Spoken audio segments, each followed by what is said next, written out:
A man has been standing in the middle of our street for the past 4 days. We can't leave our homes. I awoke to the faint sound of sobbing in the distance.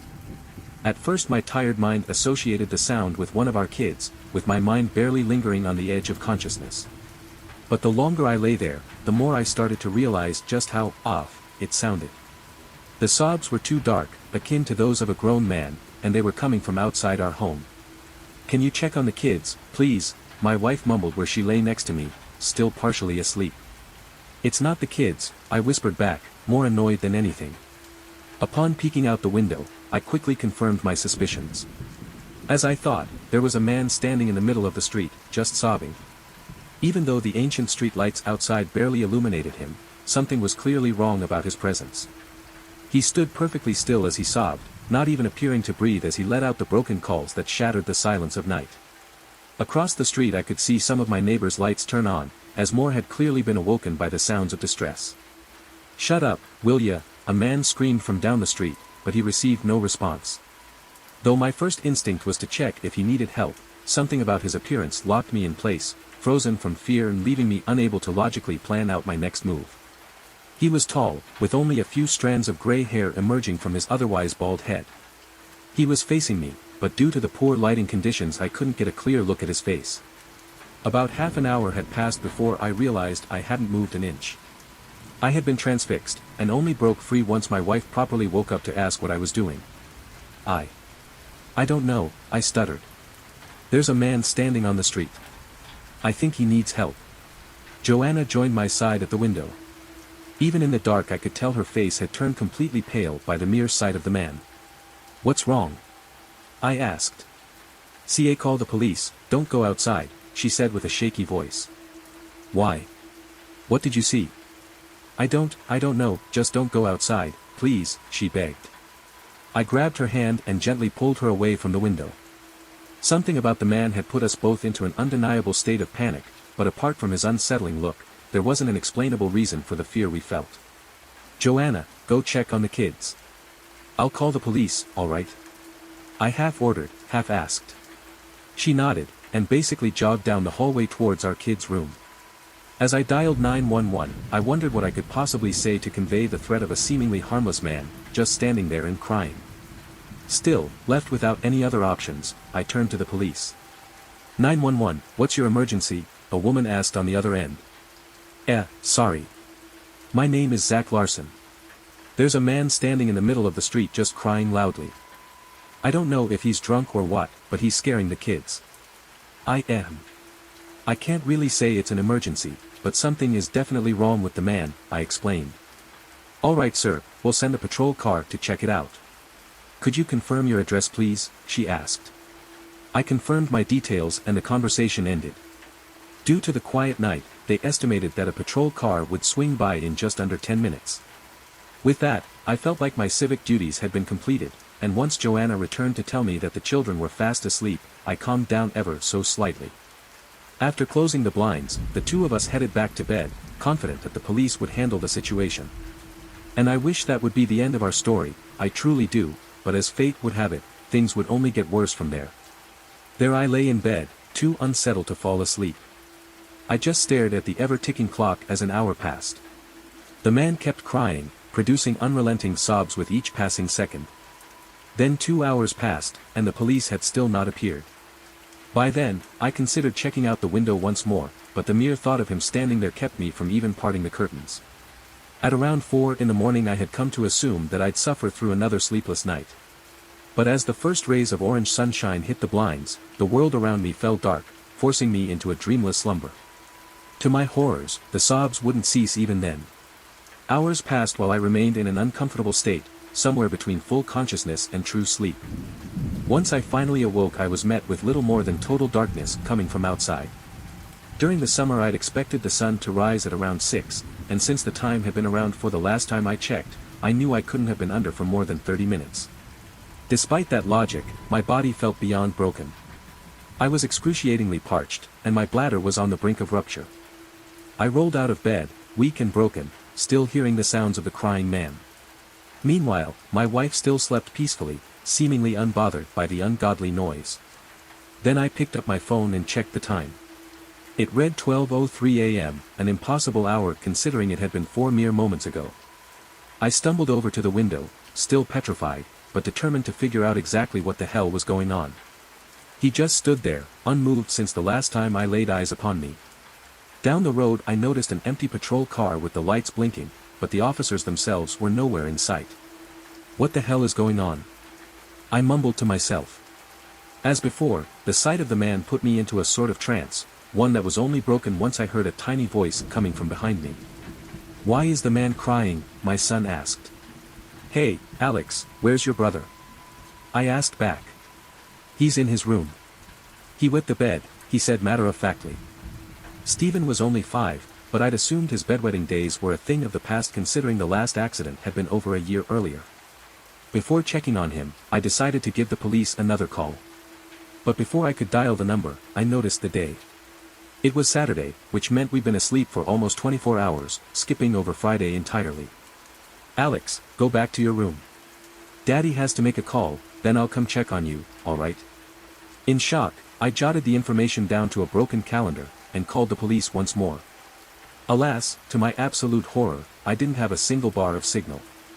"Oh, God, we slept through the entire day, how?" my wife called out in confusion and embarrassment. She just rolled over herself to check the time. "I don't know," I responded meekly, "it doesn't make any sense. And that guy is still crying." "Where's the police?" she asked. "Their car is standing there, but they're just gone." As the minutes went by, it dawned on me that we actually had missed an entire day. That's why Stephen had wet the bed, and why my own bladder was on the verge of exploding, because we'd somehow been sedated. We'd been forced to sleep through the day, only to suffer the horrors of night. But as parents we had an incredible ability to reevaluate our priorities. Regardless of the situation, we'd deal with our kids first. We headed over to clean up Stephen's bed, all the while we tried to come up with an exit strategy. We tried out each and every phone, hopelessly calling for help. When the phones failed, we tried the internet, which turned out to be just as futile. "Try the television," Joanna finally suggested. Upon turning the ancient device on, we were met with little more than a staticky mess. It was a screen of snow mixed with just barely intelligible images. Based on what we could guess, the image showed the outline of a man standing in front of the camera. Overlaid only by a single line of text that read, "Come outside."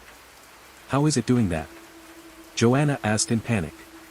"I don't know, but I'm pretty sure going outside is a fucking stupid idea," I blurted out, momentarily forgetting there were kids around. "Sorry, I didn't mean to say it that way." Joanna and I moved to the window, ordering the kids to stay away. On the other side of the street, one of our neighbors stumbled out, seemingly disoriented. He was wielding a bat. "I'm going to fuck you up," he yelled. I pulled the window open, ready to yell at him to get back inside. No sooner had our neighbor reached the crying man, than the air fell to a deafening silence. A second passed, then the sobs were replaced by a maniacal laughter that increased in intensity for each passing moment. Though we all knew the laughter came from the man, it simultaneously sounded like someone was standing inside our own house. It was the loudest thing I'd ever heard, enough to knock us to the ground in absolute agony. "Close the window," Joanna screamed. I quickly did as commanded to no avail. Despite our efforts, the laughter remained as incessant and loud as ever. Then as suddenly as it had begun, it just stopped. "What was that?" Alex cried as Joanna grabbed both him and Stephen in a tight hug.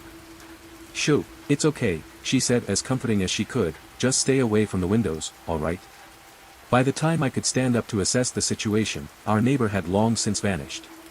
All that was left in his absence was a trail of blood and guts that led up to the monster of a man, who'd promptly returned to sobbing relentlessly. "He's gone," I let out in merely a whisper. The next hours were spent in absolute silence. All we could do was to wait for sunrise and pray for a hopeful escape. We kept the television on, should any news appear. Our kids, while worried, were too young to fully grasp the gravity of the situation. In a way I envied them. They saw us as their ultimate guardians, able to protect them from any harm in the world. But based on what we'd just witnessed, I didn't believe that to be true. We moved to the kitchen to grab some food, counting down each minute until daylight. But as I noticed the first orange hue appear on the horizon, I once again felt my legs give up beneath me. In less than a second, darkness had enveloped me, and I fell unconscious on the floor. Once again we awoke around midnight the next night, meaning yet another day had come and gone. But that time we didn't have any phones or computers to tell us the date, as the batteries had long since died. All we had were a couple of wristwatches to tell the time. Still the sobs persisted. It had gotten ever so slightly louder since our neighbor got killed, but despite the obvious calls for distress, there wasn't a single hint of sadness portrayed in his broken cries. The more we listened, the less we believed the man to be human. "Let's turn on the lights, that thing is creeping me the hell out," Joanna said. I flicked the switch, but nothing reacted. After futilely checking every power source in the house, including the circuits, I realized that the entire neighborhood had gone dark. That's when my wife asked a question that truly caused all hope to abandon my body. "Why haven't they come to help us?" she asked. I didn't have a good answer, nor could I muster up any believable words of comfort. I could only do my best to protect my family from the horrific threat looming over the neighborhood until I myself finally succumbed to it. That night we witnessed another 3 neighbors exit their homes in futile attempts at confronting the man. Each time that sickly laughter would ring through the air, and another friend would be dead. They didn't even resist their deaths, they just walked over without showing a hint of emotion, willingly meeting their agonizing demise. It wouldn't be until the 3rd night, before I finally began to understand why people walked outside. We'd been forced to sleep through the light of day, only to be left without any source of light during the night. Having nothing else to do, we could only listen to the crying man. His sobs that had started out as panic-inducing noises, had somehow turned sympathetic. The emotion resembled a twisted version of Stockholm Syndrome. I wanted so desperately to go out and meet the crying man, but I couldn't leave my family behind. "Maybe he really does need help," Joanna suggested. I think it's time to go outside." Her words were so void of emotion, monotonous and cold. She stood up to leave, but I grabbed her before she could even approach the door. The shock seemed to briefly bring her back to reality. "Think about the kids," I begged her, "they need us." My words seemed to break her free from her trance, if only temporary. I know. I don't understand what I was even thinking. I wasn't myself," she cried. But her brief lucidity wouldn't last, because as I packed away the leftovers from the previous night, I heard the front door unlock. The kids had already fallen asleep, and I knew I was about to follow suit. Still I rushed over, only to see my wife getting ready to leave. "I'm sorry," were the last words she spoke to me before she left the house. Darkness would cover my eyes before I got a chance to react. The sickening laughter would be the only sound that accompanied me as I fell into a forced slumber. By the time I awoke, Joanna was just gone. The only trace of her existence was a trail of coagulated blood glistening in the light from the streetlights, leading up to the man. I didn't even have to call out for her, I knew she was dead. Which brings us to now. For days have passed since the crying man first appeared on our street. We have enough food to last about another week, but I fear we'll all be gone long before then. I've seen most of my neighbors meet their demise, and the only facts keeping me from doing the same are my kids. But they too, have expressed a desire to go outside, and I don't know how long I can keep them safe. I'm documenting this as my last words before we depart this world. I've used an almost empty power bank to write this message. I don't really have any signal, but I'm hoping that it somehow gets through. People need to know what happened here. If you are reading this, please send help. I don't know how long I can keep resisting the cries.